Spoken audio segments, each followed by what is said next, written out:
Hi, everyone. My name is Kennedy Cole, and I'm the Outreach Coordinator for the Center for Urban and Regional Analysis at The Ohio State University. I'm excited to welcome you to our fourth and final webinar in the series From GIS to GeoAI, Bridging the Gap in Geospatial Education.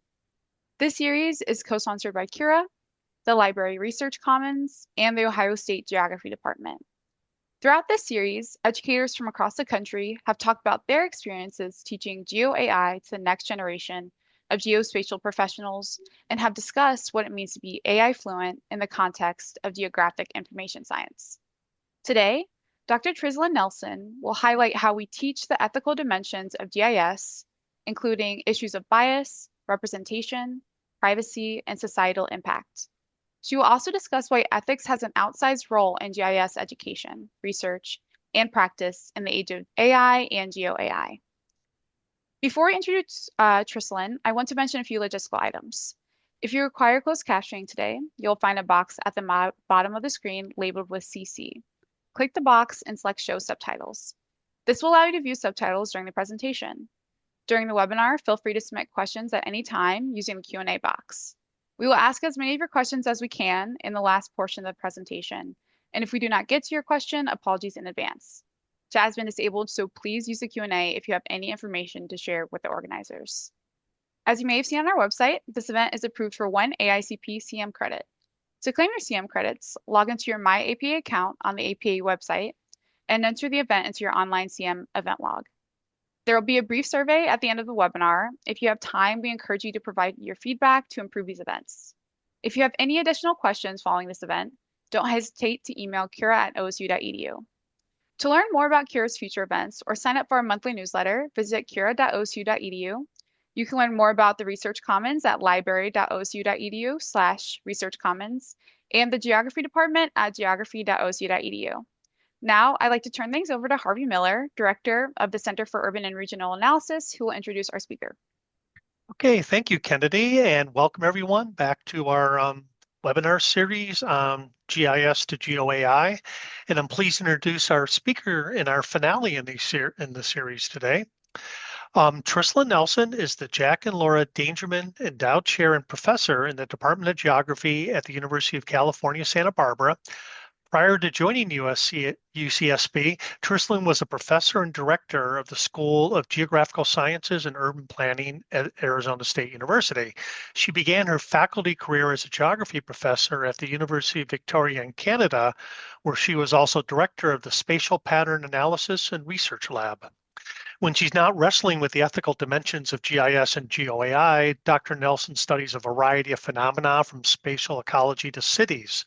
Currently, her research focuses on active transportation and the use of big data and analytics to better plan cities. Dr. Nelson led the creation of bikemaps.org, a web map and app to gather volunteer geographic information on bicycling collisions and near misses. And with that, I'll turn it over to you, Trisalyn, please. Thank you so much for that nice introduction and for having me here today to talk about something that I think we're talking about a lot these days, which is ethics and AI. Let's see. Oh, what's happening here?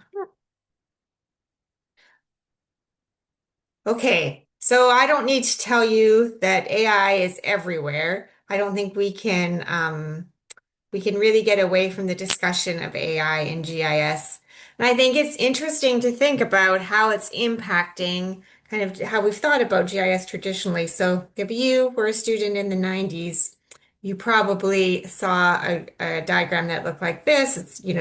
There's all these components of GIS. So there's the people component of GIS. And AI is really changing who is using GIS and increasing the users.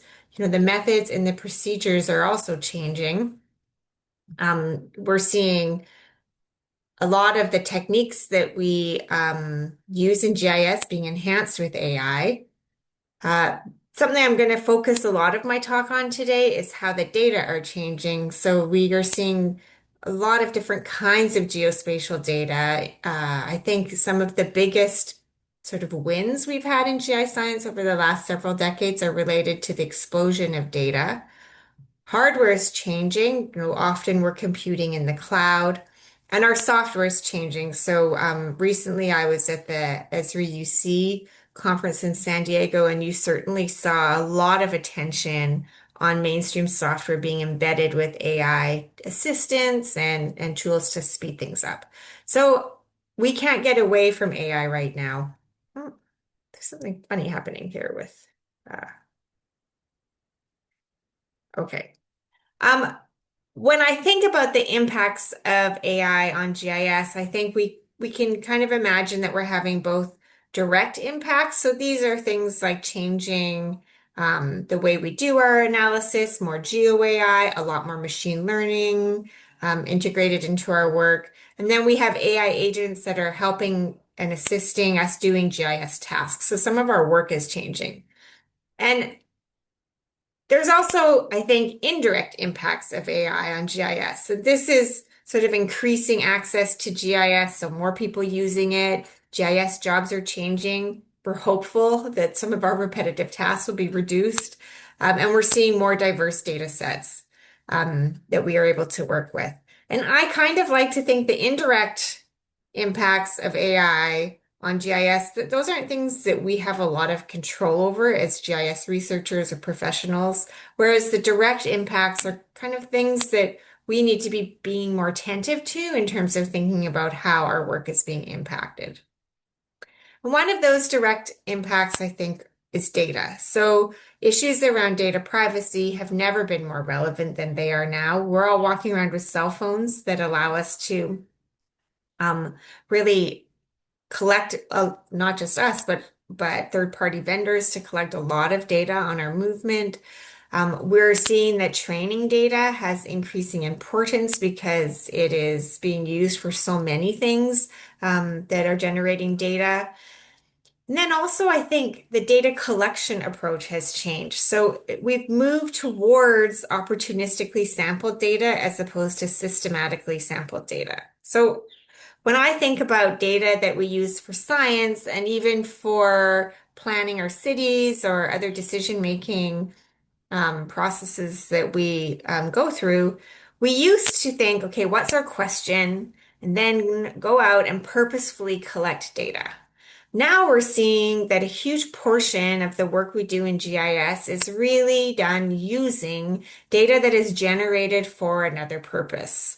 And so when I think about ethics in GIS and spatial data analysis, I really think this change in data production is having a huge impact. So my talk today is going to focus on kind of two examples of how I think this data production is really creating some ethical questions for us and what are some things we can do about that. And then the third part of my talk will focus more on an education resource that I think can accelerate how we are addressing ethics in GIS.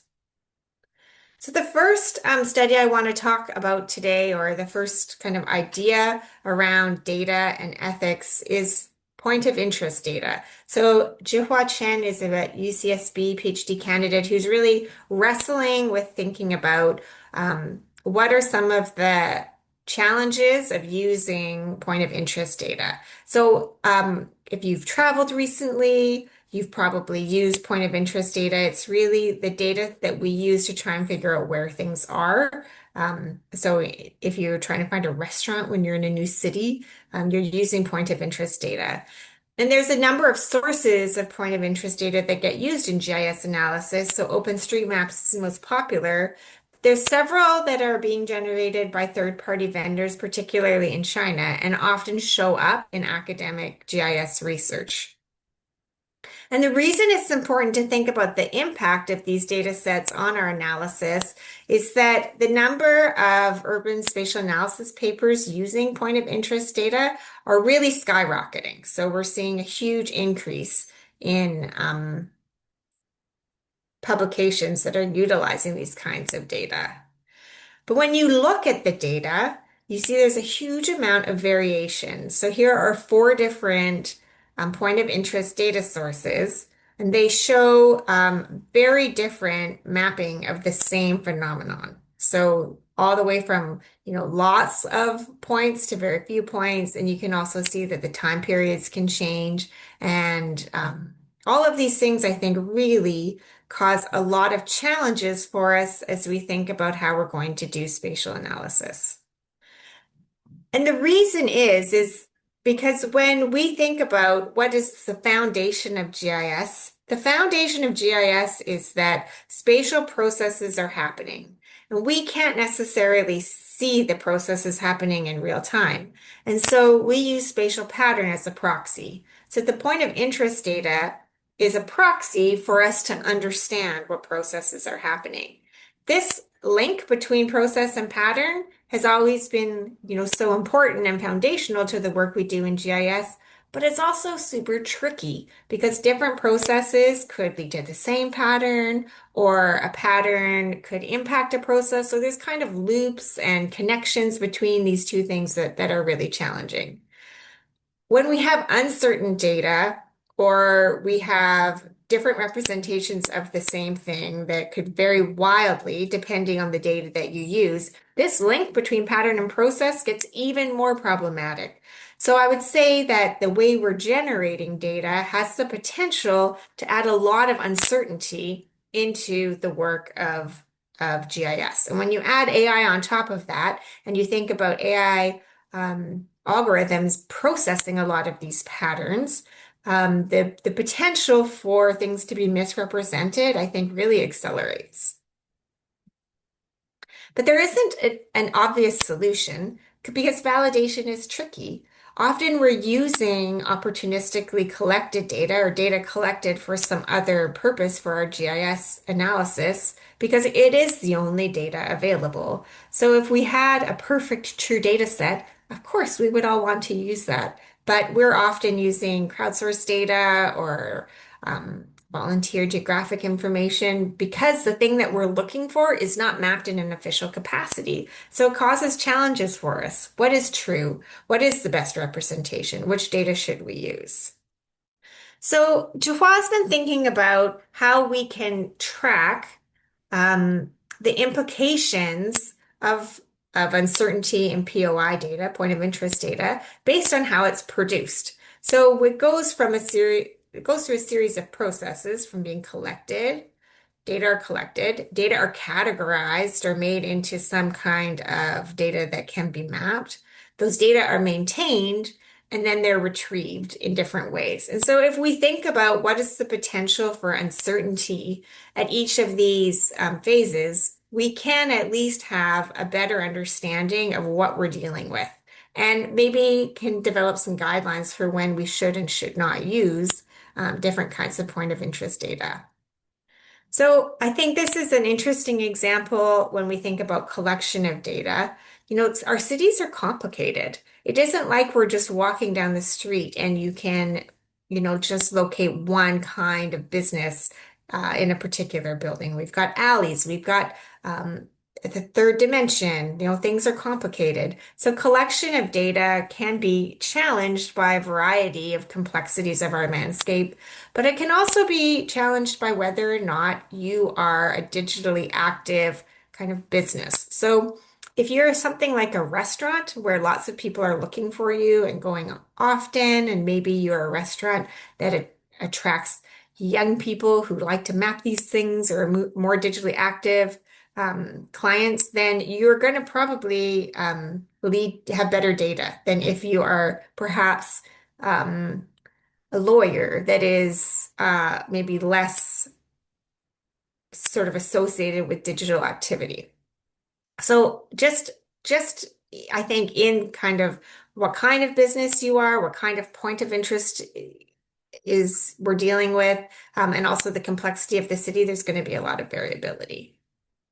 I think this is an interesting slide because it does show different kinds of data, categorizing different businesses in different ways. So what is a food and beverage business? Depending on how you define food and beverage, would 7-Eleven count? Would McDonald's count? Would I think there's a lot of variability. And this slide shows that just if you look at the total number of different kinds of businesses, these are categorized quite differently in different kinds of data. So maintenance of data is also tricky. So some things will be maintained often, and some not so often. So here's an example of food services. So we have along the x-axis the number of days that it takes for a point of interest to be updated. So food services are updated often, accommodations are updated often. But things like public facilities, transportation facilities, those things are updated less often. So there will be some kinds of businesses or points of interest that are better represented than others, basically in your data. I think this kind of thinking can start to give us some guides around what kinds of things we should be considering to be more or less uncertain when we're using point of interest data sets. And then I think this is a very interesting challenge, is how are the data retrieved? So sometimes, back in the day when we used to scrape Twitter was an example of a data set that was not generated for research, but we used it for research and people would scrape it and it had all kinds of issues.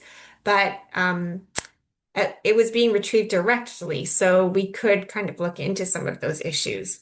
But increasingly in GIScience, we're seeing secondhand data generated by companies and provided to researchers. And often the information about how those data are generated is quite proprietary, and you can't always get under the hood of the algorithms to see what the uncertainties are.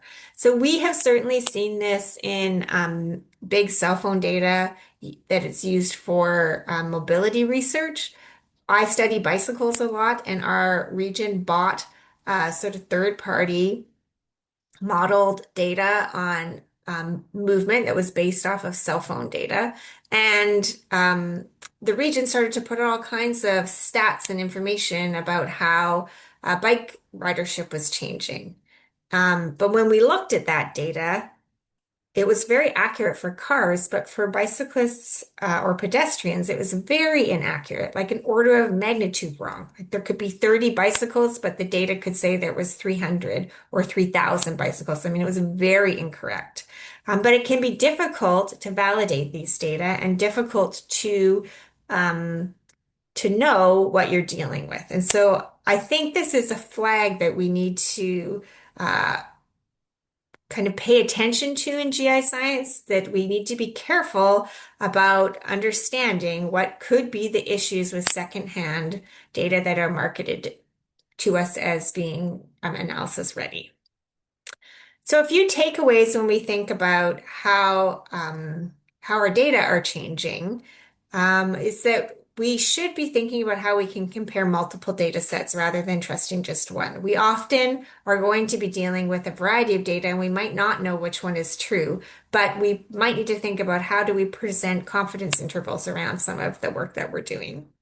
It's basically some of the same old uncertainty kind of conversations that we've had in GIScience for many years, but I think because of AI, they're really accelerated. So we need to double down on them. We're going to continue to need to use metadata. This will be tricky because I'm so glad this is co-sponsored by the library because I think librarians are amongst the best at thinking about metadata. Data uncertainty is part of the process of creating data, especially when we are generating it for some other approach than science or decision making. And we are going to need to think more cleverly about how we approach assessments because we're not going to be able to always use kind of a confusion matrix or some of our old standard techniques for understanding data uncertainty. Okay, this next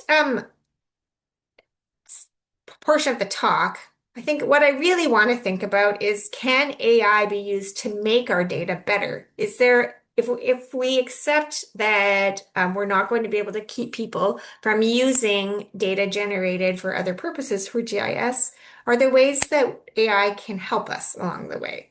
And for this, I'm going to use an example from research that is near and dear to my heart on bicycling. So one of the things that we often need to account for is exposure or volume when we do bike research. So here you have one location where you have lots of bikes, and here there's another location where you have just one bike. And if I think Dr. Miller mentioned that I run a website called bikemaps.org, where we map bike crashes. And whenever we analyze that data, we always need to differentiate between one crash that happened in a location where there was just one bicycle versus one crash that happened in a location where there were lots of bicyclists, because the rate of injury varies quite a bit. So for all kinds of reasons, cities need good bike volume data, but it is often not collected. There's often not a big budget to collect bike volume data. So the ways it's usually collected is sometimes you'll have, like over here, the woman in the vest is a volunteer bike counter who's standing at an intersection and just watching bikes go by. And this is actually pretty common in cities to have a volunteer bike count program, and they usually, can hit many locations and volunteers, it'll be like a blitz that they do a couple times a year, where many locations are counted for a couple of hours. So you can get some reasonable spatial coverage, but your temporal coverage is terrible.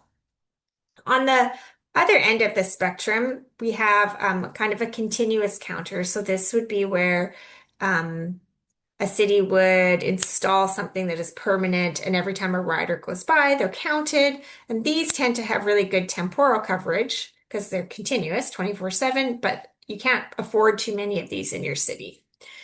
In between these is Strava data. So Strava is a fitness app that's used by many bicyclists to sort of track how far they ride, to race their friends, to build community around riding.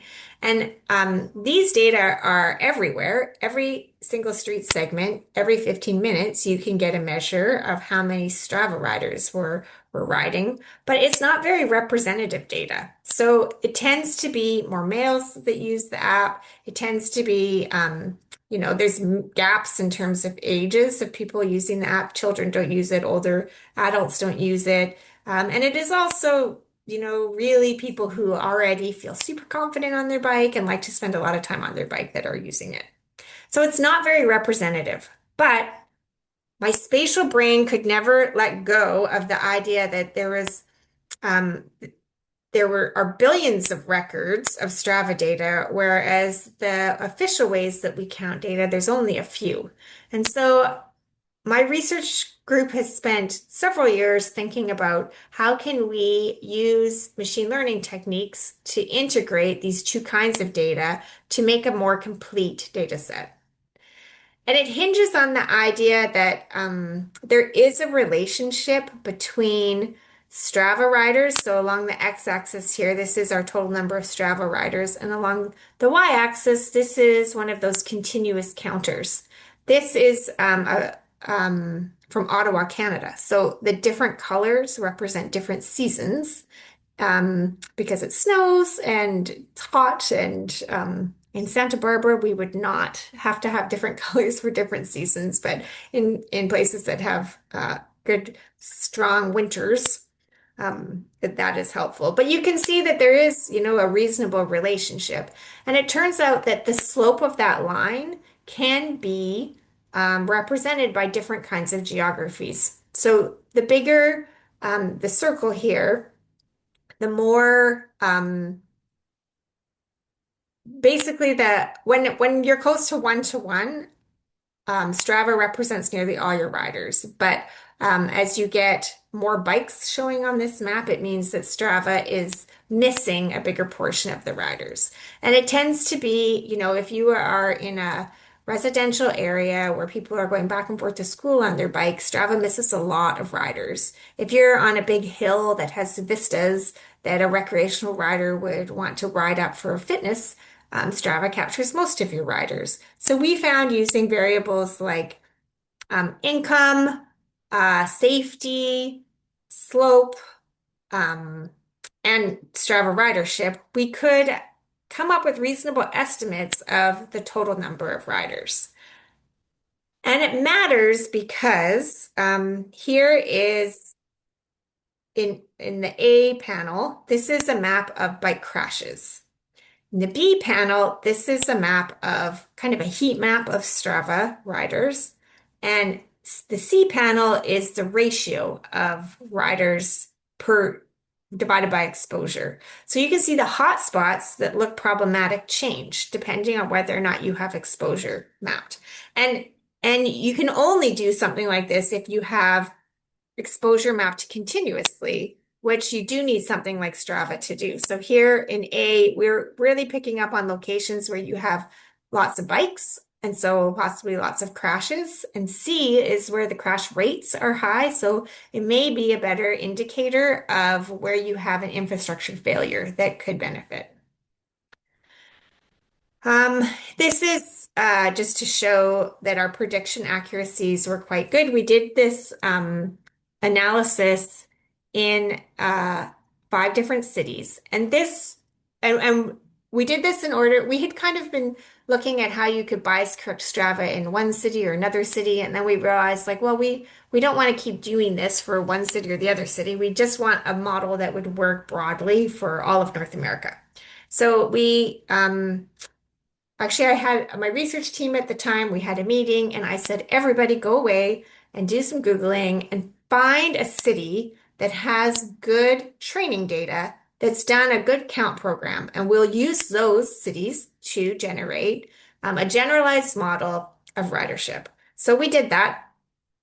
And then we published it and we were, so proud. Okay, we've accomplished this generalized model. And then I realized, wait a second, we have done this on cities that had existing count programs. These tend to be cities where there's already lots of biking. These are predominantly white cities. These are cities that have already decided for one reason or the other to invest in bicycling.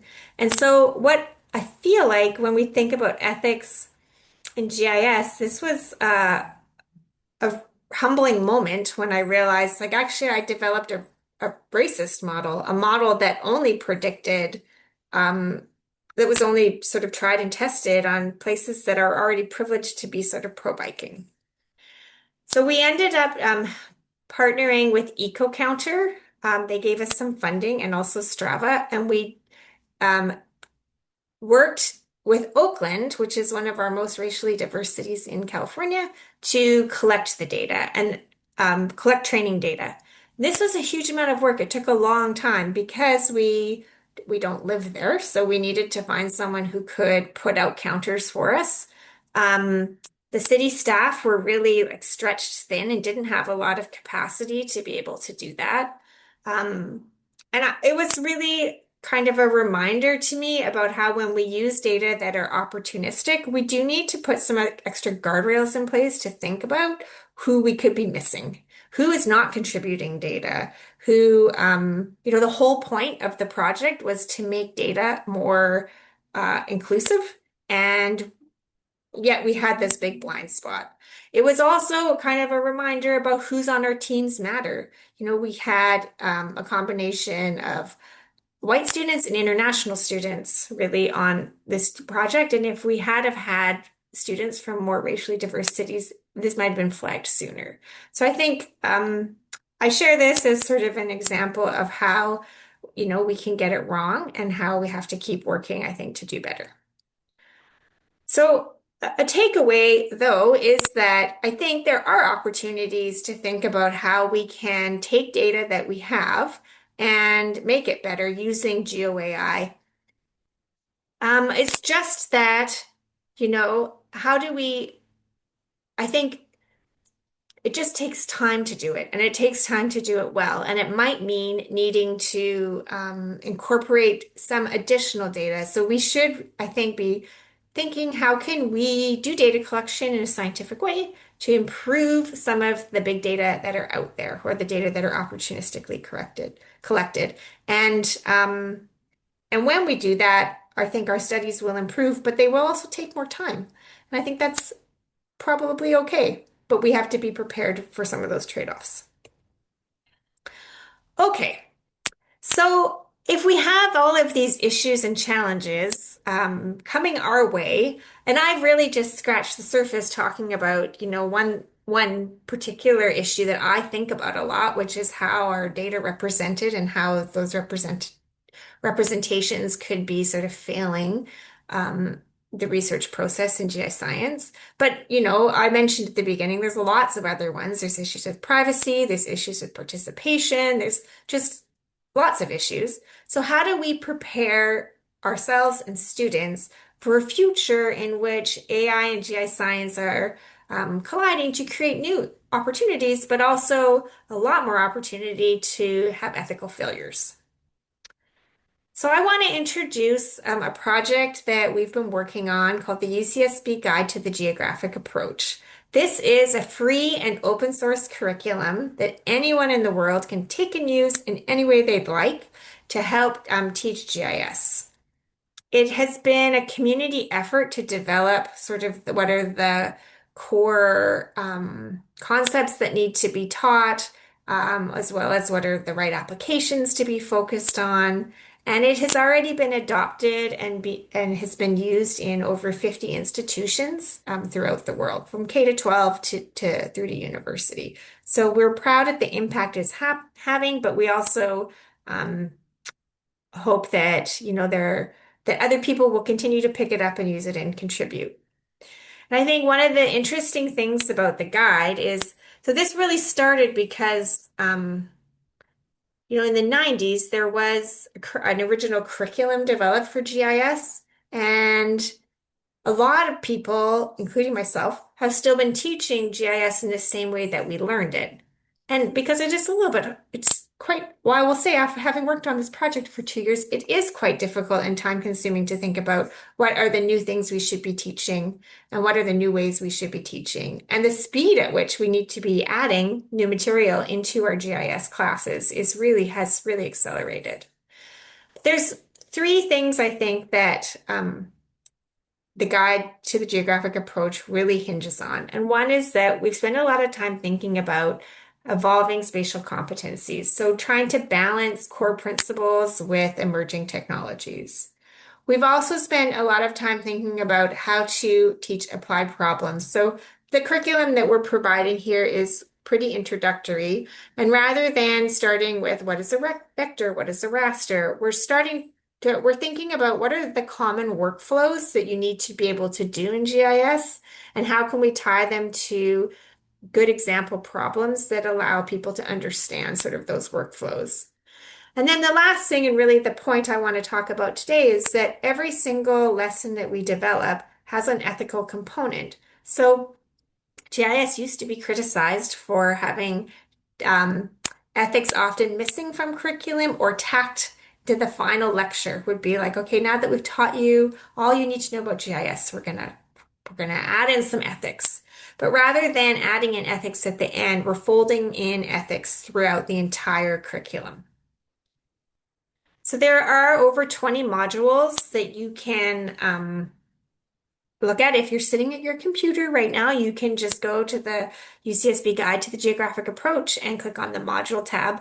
Every one of these modules, it's done in a Esri story map, and you can take the whole thing and use it, or you can just pull out the components that are of interest to you. And if you're particularly interested in teaching ethics, there's lots of videos that we've made. We have a YouTube channel with over 100 videos on there that are all embedded into these different modules, but every one of them has something on ethics. So you can pull out the ethics videos.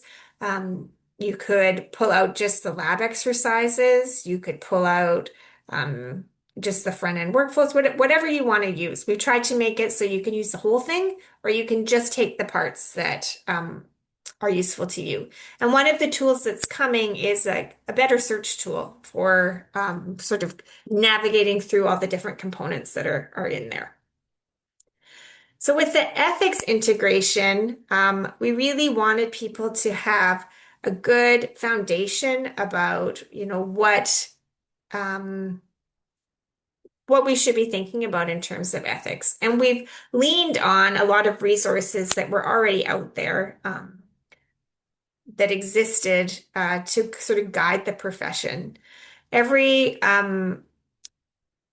Every module has an ethical lesson, so it'll be a short video and then kind of a series of thought problems associated with kind of some kind of case study. We also have one module that's dedicated entirely to navigating ethics in GeoAI. And this, we have built some curriculum that's adapted from David DiBiase and others who have been working on sort of a case study approach to understanding ethics for many years. And the way it works is that we have sort of a seven-step ethical framework, which really is sort of thinking about how most people are not out to do harm, just like I was not out to do harm when I built my generalized model.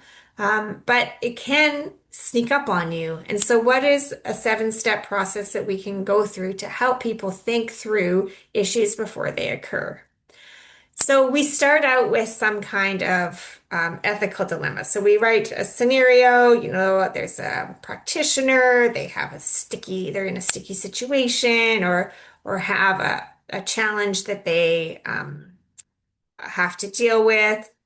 Now let's walk through seven steps that can help us come up with a way of understanding this dilemma. So I'm not going to go too into the weeds on this, but it is that, first we want to state the problem. Then we want to check the facts. So make sure that we really do know what the facts are. And so some of this is understanding legislation. Some of this is understanding really the applied area in which you're working. And I think in cities, this is particularly interesting because cities have unique ordinances. They have often, political forces they're dealing with. So I think this sort of expert knowledge that is associated with checking the facts is really valuable. And I think in some ways it's never been more critical that people using GIS are also experts in a particular domain where they can quickly or expertly, maybe not even quickly, but really try and understand some of the nuts and bolts about where things could go wrong. Then identifying relevant factors and questions. So that some of this is like really understanding um, who are the groups that could be most negatively affected by the outcome. Developing a list of options, testing those options, and then making a choice about what you're going to do with this ethical dilemma based on all of this information and then reviewing these steps. So what we've done in this module is we teach the seven-step ethical framework.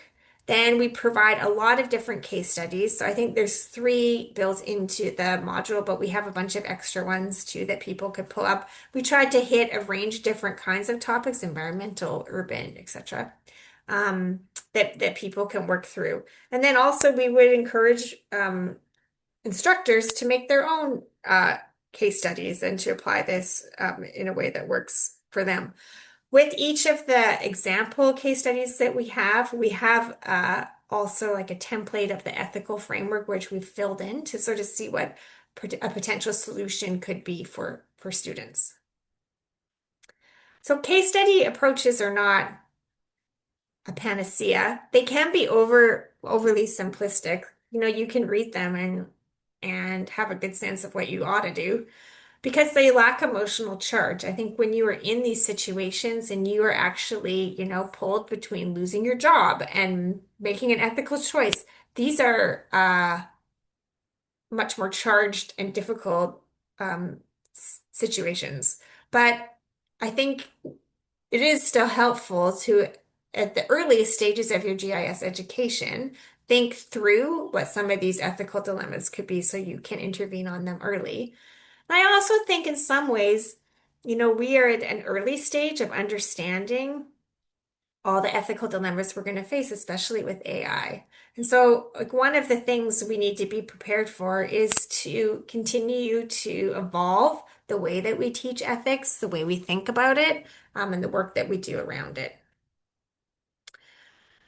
I would invite all of you to participate in using this curriculum so you can access the modules, you can access just the YouTube links. I think the modules are great, the way we set them up for learners. So if you are someone who needs to upgrade your GIS skills, I think that is great. I think as instructors, we often want to create content that feels more like we generated it. So, you might just want components of it in that case. I think the YouTube channel will be quite helpful. And over time, we're hoping that people can feed back into this curriculum and provide other kinds of curriculum that are that they've generated. I think GIS is super important right now to answer a lot of the pressing questions of the world. And it would be great if we could accelerate the sort of effort it takes to teach some of these topics by working together. So I think in review, I've covered a lot of things, but I think the key things I really want you to take away is a sense that, AI is creating new opportunities in GIS, but it is also accelerating the potential for ethical dilemmas. When we think about, I focus a lot in my work on data production, and so I think that is an interesting example to think through what some of these issues could be. And there can be limitations when our data are generated in a black box, which I think we're seeing a lot of POI data being generated in kind of a black box environment with third-party vendors.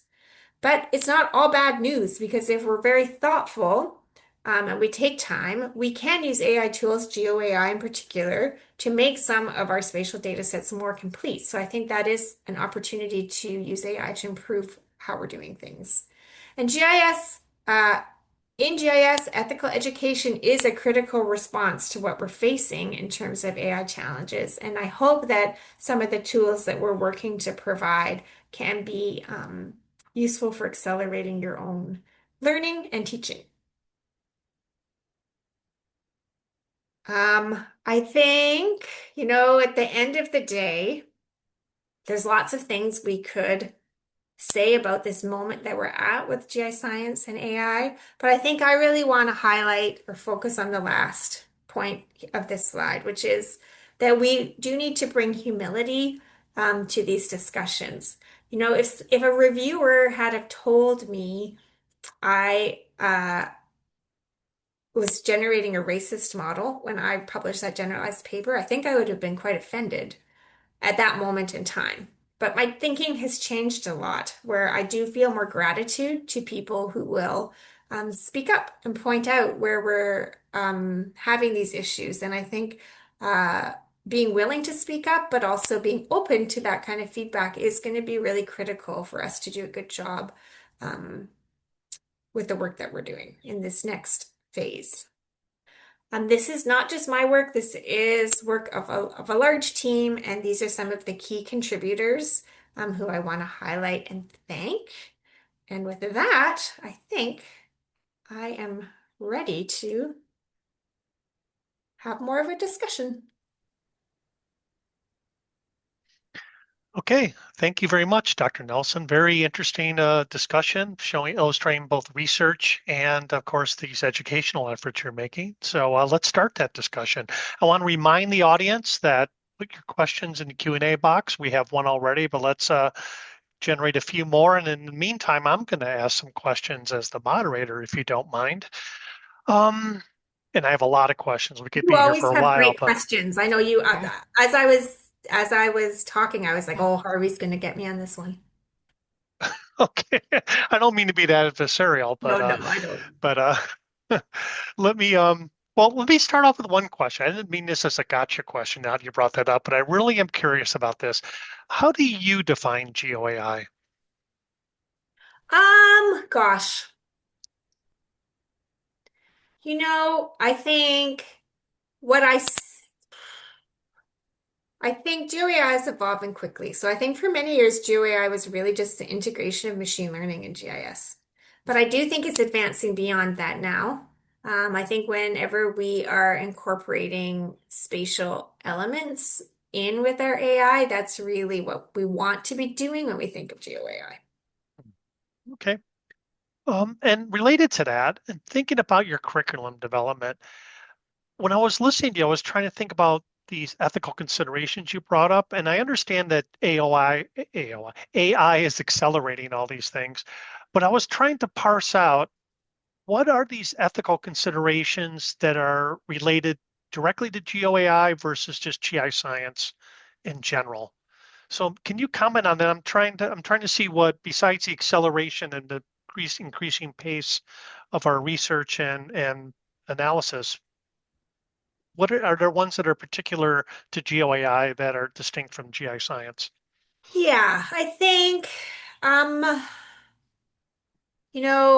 I guess I haven't spent a lot of time um parsing out specific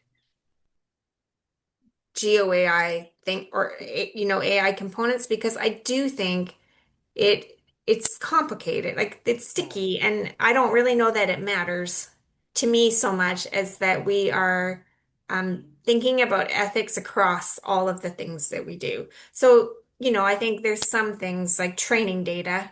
People are using it for all kinds of things now. We do need to think about representation in our data, like anything that's like kind of black boxy, the automated stuff, trying to understand and follow the threads, being able to evaluate work as opposed to do work. I think all these things are arising from AI. But I think if we approach ethics as sort of foundational, then maybe it doesn't matter so much for the ethics education. And what kind of ethical considerations are you hearing from your GIS students? I mean, is some of the source of this coming from your working with students and in both the classroom and research teams, and what do they bring to the table? Yeah, I mean, the point of interest stuff is something that was definitely brought by a student who was interested in work that was specifically coming out of China from third-party vendors. And she tried to use some of these data in her, originally, actually, she wanted to study, well, she probably will still, informal settlements in China, but we were struggling so much with the data that every time we would get a committee together, she would just get hammered.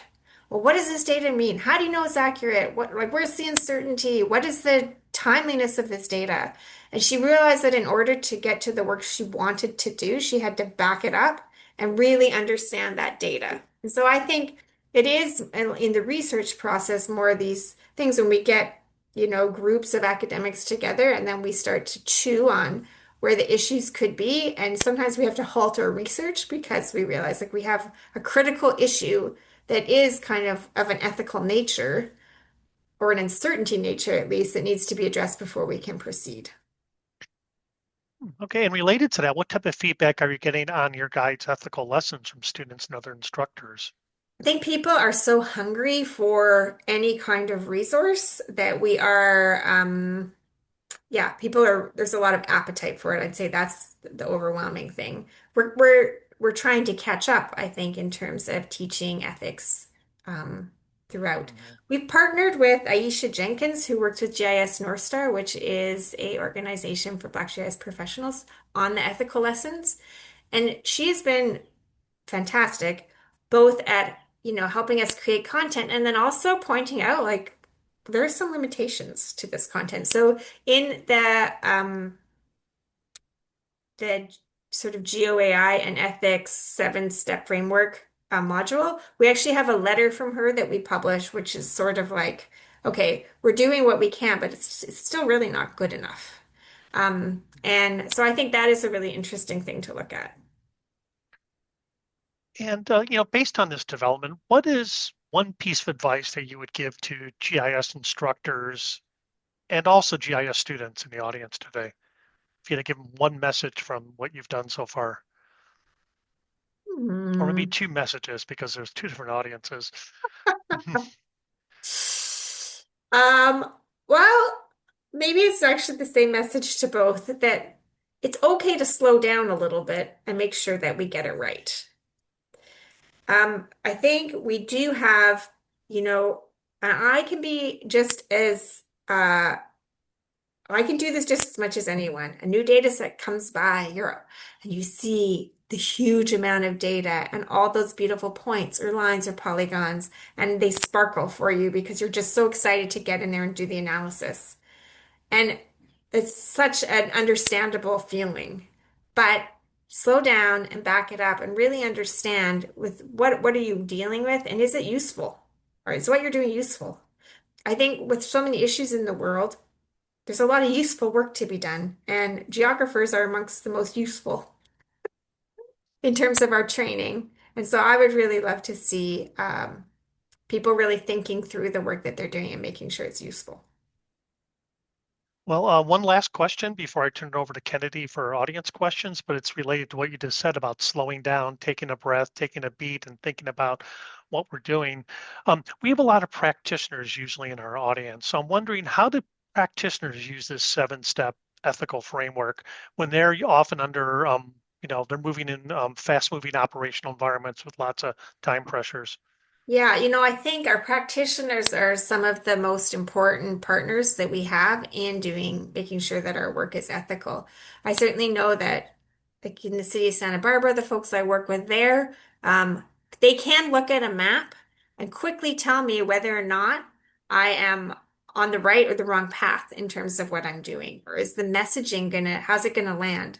So I don't know if I have a particular any advice, but I would amplify that the connection of a practitioner to the public, that kind of interface space that you often sit in between politics, decision makers, the public, I think it is actually one of the most valuable for thinking through and providing like a bellwether on some of the ethics of the work that's being produced. Okay, great. Now I'll turn it over to Kennedy for some audience questions. Kennedy?